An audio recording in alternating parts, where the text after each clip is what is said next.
I'm Roger Mader with AMPERSAND. Let's talk about finding the future first. We do this using a design-driven method. At AMPERSAND, we call it 4D.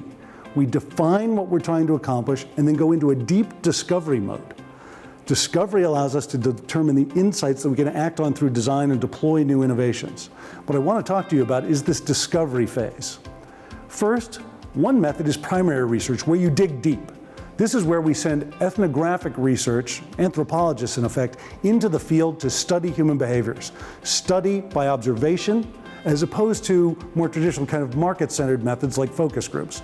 Focus groups are useful later in the process when you're having people evaluate something that exists. But when you're in a generative process, observation is the more effective model. You've heard of things like shop-alongs, etc., where you're monitoring the decisions people make in order to try and understand the underlying biases and nuanced emotions that are informing those behaviors.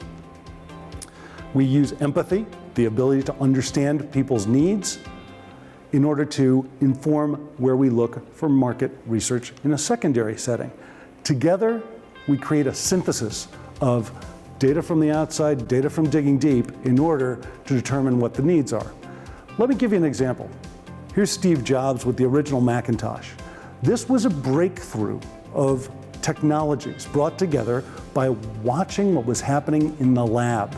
You may be familiar with the fact that Jobs bought access to Xerox PARC, the Palo Alto Research Center, where the device on the right was first being pioneered. And on that screen, there was a cursor, and on that table, there was a mouse. Unknown, unprecedented graphical user interface and pointer device.